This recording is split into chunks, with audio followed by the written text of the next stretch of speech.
Assalamualaikum warahmatullahi wabarakatuh. Waalaikumsalam warahmatullahi wabarakatuh.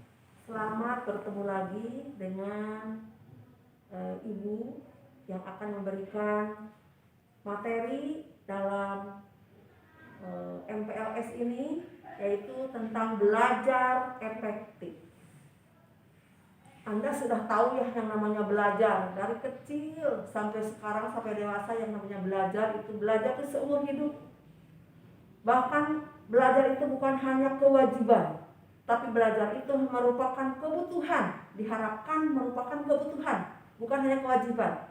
Kalau kewajiban itu setelah selesai belajar sudah, tapi kalau kebutuhan Anda akan merasa butuh terus.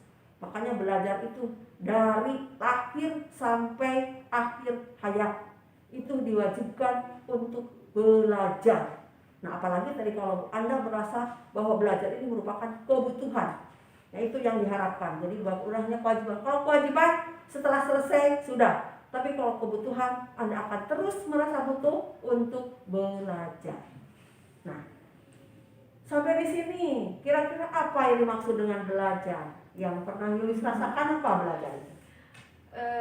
Mungkin yang saya rasakan saat ini, belajar merupakan sebuah kebutuhan pribadi untuk mengasah kemampuan kita yang ada dalam diri kita, untuk mensukseskan masa depan kita, untuk membantu keinginan kita, terutama ada guru, terus ada kakak pembimbing yang sangat berjasa kepada kehidupan kita. Kita tetap belajar pada dirinya, apa yang diajarkan oleh mereka kita harus bisa menerapkannya dalam kehidupan kita, dan kita bisa membuktikan kepada mereka yang telah mengajarkan kepada diri kita. Ya. Nah, itu yang diharapkan seperti itu, belajar itu. Nah, jadi kalau belajar itu harus ada perubahan kan? Belajar ada perubahan. Maka itu perubahan yang ke arah yang positif. Iya. Makanya tadi saya punya harapan, saya belajar dengan guru, terus saya punya harapan untuk masa depan dan sebagainya. Nah itu kan itu untuk pengembangan ke depan. Jadi perubahan yang sifatnya itu positif. Iya. Jadi kalau gitu belajar itu adalah perubahan. Tadi perubahan apa? Perubahan tingkah laku. Ya, perubahan tingkah laku sebagai hasil daripada pengalaman dalam hubungan dengan lingkungan. Kita tahu kemarin belajar salah, kita berusaha untuk tidak salah. Kita kemarin tahu nilainya segini, kita berusaha untuk nilainya meningkatkan dan sebagainya. Nah itu namanya perubahan ke arah yang positif. Itu hanya berupa nilai maksudnya nilai pelajaran. Tapi untuk yang lain-lainnya tadi, kayak apa lagi dengan falsafah hidup, dengan kehidupan, dengan apa dan sebagainya. Jadi yang pada pokoknya itu adalah belajar itu merupakan proses. Jadi tiasa instan belajar teh, tapi proses perubahan tingkah laku sebagai hasil daripada pengalaman. Pengalaman apa? Pengalaman belajar. Pengalaman yang seperti apa? Pengalaman yang positif yang bisa membantu kita ke arah perkembangan belajar ini. Dalam artian hasilnya bisa dirasakan. Tentunya harus yang bersifat positif. Dan perubahan dalam belajar tidak sementara, tapi terus menerus. Apalagi tadi setelah ini kita terus mau lagi. Setelah tamat SMA kita ingin melanjutkan perguruan tinggi. Setelah itu ingin bekerja. Itu perubahan-perubahan yang sifatnya itu positif. Jadi bukan temporer, tapi perubahan itu yang sifatnya itu yang selamanya terus kita merasa butuh untuk belajar. Ya. Jadi kalau belajarnya itu sendiri adalah merupakan perubahan tingkah laku sebagai hasil daripada pengalaman. Tadi sudah dibuktikan oleh Yulis bahwa saya itu dengan bantuan guru, dengan bantuan pembimbing ingin punya dan seterusnya belajar dengan baik, ingin punya hasil dan ingin mendapatkan masa depan yang sesuai dengan keinginan. Nah itu merupakan hasil daripada belajar. Nah belajar efektif di sini, belajar efektif. Ada berapa banyak lah di dalam secara psikologis gitu ya, belajar itu dari mulai belajar dimulai dengan satu adanya tujuan yang ingin dicapai. Itu salah satu di antaranya supaya belajar Anda efektif. Dalam artian ada efektifkah dengan sedikit tapi kita mendapatkan hasil yang banyak. Ya itu kan, itu efektif, sangat efektif. Jadi Anda bisa belajar dimanapun tapi ada hasilnya. Nah jadi untuk itu salah satu di antaranya adalah satu menentukan tujuan yang baik. Menentukan tujuan ya. Tujuan apa? Tujuan belajar. Contoh, Bu, tadi katanya Bu saya di SMA, nanti saya setelah SMA mau melanjutkan studi ke perguruan tinggi. Nah itu berarti kan tujuan, itu menentukan tujuan. Setelah kita menentukan tujuan, kita langsung melakukan kegiatan apa supaya nanti saya ingin masuk ke perguruan tinggi, saya ingin masuk ke kedokteran. Nah, berarti apa yang dirasakan oleh kita untuk atau apa ya namanya bahan-bahan atau dasar-dasar ilmu yang menunjang untuk ke arah sana kita persiapkan. Nah, akhirnya makanya di sekolah Anda masuk ke mana dulu? Jurusannya IPA. Jurusannya IPA. Berarti kalau kamu mau ke fakultas kedokteran, berarti dasar ilmu yang menunjangnya adalah IPA. Di IPA itu belajar apa? Biologi, matematika, kimia. Di mana pelajaran-pelajaran itu merupakan pelajaran dasar untuk menunjang ke keinginan itu yang tadi, ya. Nah itu. Jadi satu, menentukan tujuan. Yang kedua, sekarang kita melakukan apa yang diperlukan gitu ya. Nah, setelah itu tadi kan belajar. Belajar itu kan bermacam-macam cara belajar itu. Bermacam-macam apa namanya? Metode atau apa ya? Tiap-tiap orang tidak bisa disamakan cara belajarnya. Ada cara-cara, ada yang belajarnya hanya dengan mendengar saja. Ada yang belajarnya harus dengan gerak. Ada belajarnya harus dengan penglihatan yang tajam. Jadi istilahnya ada yang cara belajarnya cukup dengan auditorial mendengar, ada yang harus dengan melihat, visual, ada yang perlu dengan gerak praktek, kinestetik. Nah itu semua juga sangat-sangat berpengaruh terhadap keberhasilan belajar seseorang. Ya, setelah kita menentukan tujuan, dua adanya kesiapan. Kesiapan apa? Kesiapan untuk mencapai tujuan tadi. Kita siapkan dari mulai persiapan fisik, persiapan mental, termasuk persiapan pelajaran. Yang tadi kita mau kedokteran, persiapan fisiknya diusahakan fisik kita harus sehat supaya bisa mengikuti pelajaran dengan baik di sekolah. Terus yang mentalnya, yang namanya dokter mungkin misalnya dari mulai tidur mungkin akan terganggu, malam-malam ada yang ketok-ketok pintu atau ada yang kecelakaan tiba-tiba dan sebagainya, yang perlu pertolongan emergensi yang bukan pada waktunya, itu perlu disiapkan mental kita.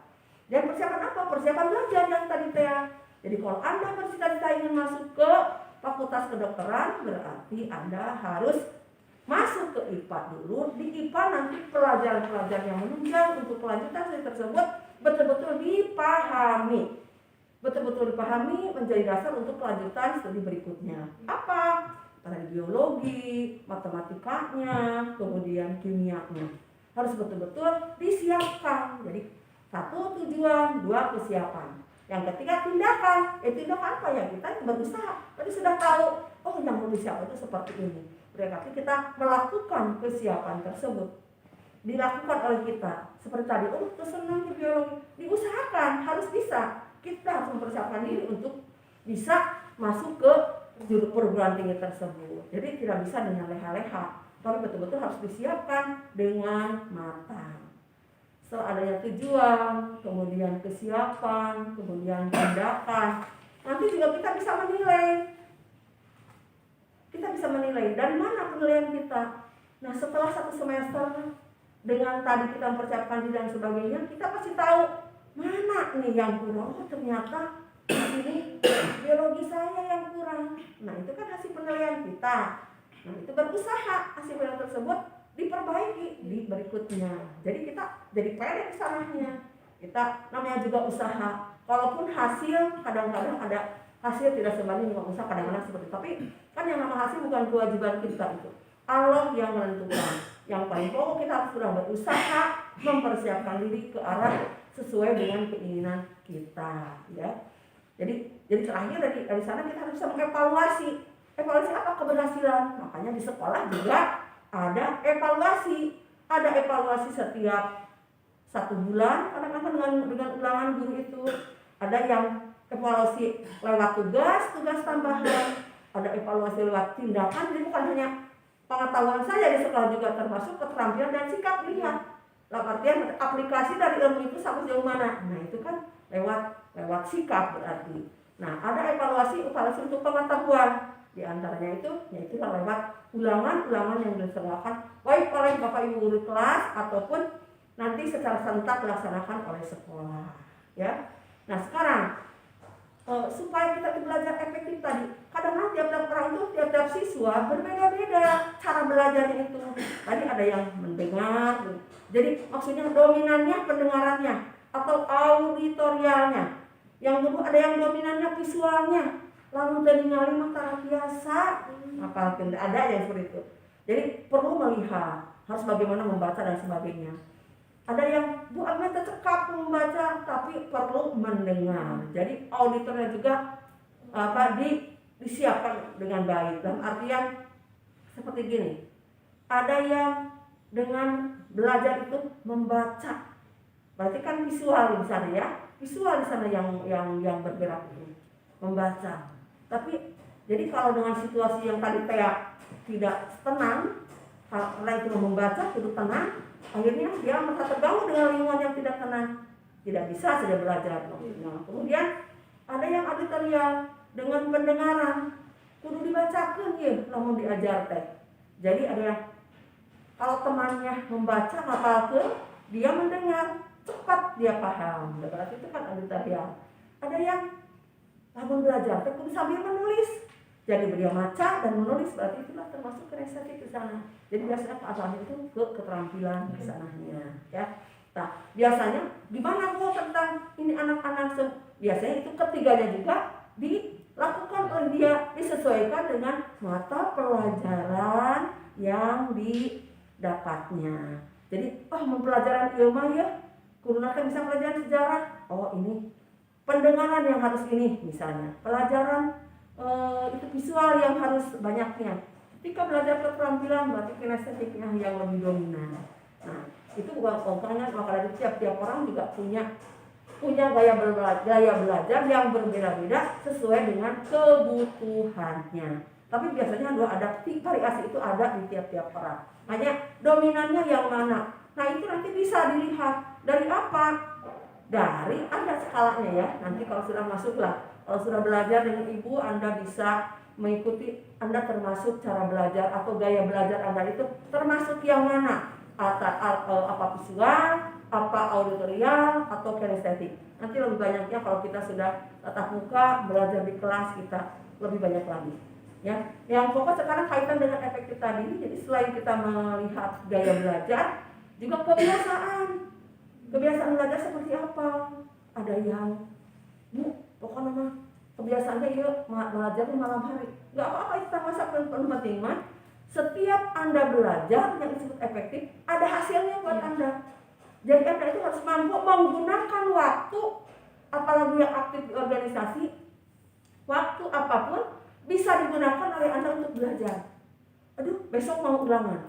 Saya ini lagi latihan. Nah, di latihan tersebut harus mampu, harus bisa. Nah, itu yang efektif. Jadi efektif menggunakan waktu untuk belajar dan ada hasilnya. Itu ada hasilnya. Waktu belajar mah banyak Bu, tapi saya hasilnya berarti menandakan bahwa belajar Anda tidak efektif. Jadi yang efektif itu waktu itu digunakan betul-betul untuk belajar dan ada hasilnya. Ya. Nah, terus mungkin Inggris juga bisa merasakan. Iya. Efektivitas belajar itu kalau bagaimana, apa dengan cara diskusi atau dengan cara bagaimana untuk tulis? Kalau Yulis pribadi belajar mungkin dengan suasana yang hening Bu. Ya, mungkin kalau misalnya berkelompok kayak gitu cenderung lebih kayak kurang nyampe gitu, kurang nyampe. Kalau Yulis sendiri biasanya belajar sendiri dengan suasana hening, sendiri benar-benar menyendiri, biasanya cepat nyampainya. Nah, berarti itu menandakan bahwa tiap orang itu punya gaya belajar yang berbeda-beda. Jadi, dari perbedaan ini justru kita harus bisa mengambil hikmah. Oh iya, apalagi Bu, kalau saya seperti apa ya? Nah, kadang-kadang kita tidak tahu, yang merasakan adalah diri sendiri ya, Itu pun biasanya dengan trial and error. Coba dan coba. Akhirnya kita menemukan satu pola atau satu ini untuk apa? Bahwa inilah yang dirasakan bahwa belajar itu akan efektif seperti ini. Iya. Ya, ada yang memang mungkin perlunya dengan diskusi. Asal efektif diskusi Mas, sebab banyak yang memberikan pendapat. Akhirnya pendapat semuanya saya rangkum. Ada yang seperti itu. Ada yang Bu lebih efektif kayaknya sendiri. Jadi itu kan sama cara belajar, ada yang sendiri, ada yang kelompok, ada yang disesuaikan juga dengan mata pelajaran yang atau tugas yang dibebankan. Ada yang ini mah memang belajar ini mah kudu kelompok baru kita bisa. Ada yang ini mah belajarnya harus sendiri baru kita bisa. Nah itu pun disesuaikan dengan masing-masing orang. Dalam artian tapi kita tidak terlepas dari banyak penelitian atau banyak penelitian atau buku-buku yang kita baca bagaimana tentang belajar efektif itu banyak sekali ya, sumber-sumber yang bisa kita gunakan untuk supaya kita mampu belajar dengan baik dalam artian efektif. Hanya perlu dijelaskan lagi yang namanya efektif itu ada betul-betul belajar itu ada hasilnya. Belajar itu hasilnya dengan waktu dimanapun, kita tidak melihat waktu, kita tidak melihat tempat ya, tidak melihat tempat. Yang penting tempat dimanapun, waktu berapapun lamanya, betul-betul Anda bisa mampu menggunakan itu dalam artian hasilnya ada dengan belajar ini.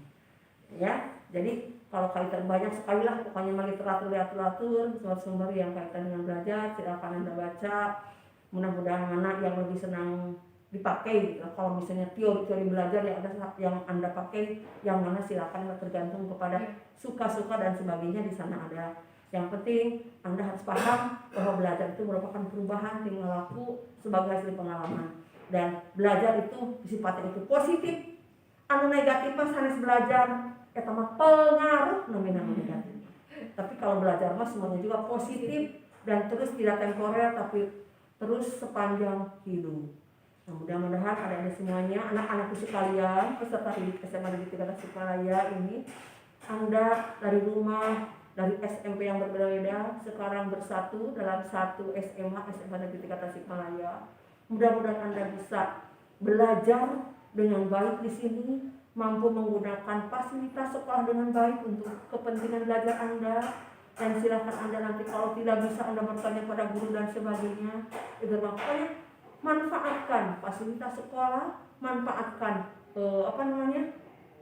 waktu untuk belajar dengan baik. Ya. Sekian, assalamualaikum warahmatullahi wabarakatuh. Waalaikumsalam warahmatullahi wabarakatuh. Yang lebih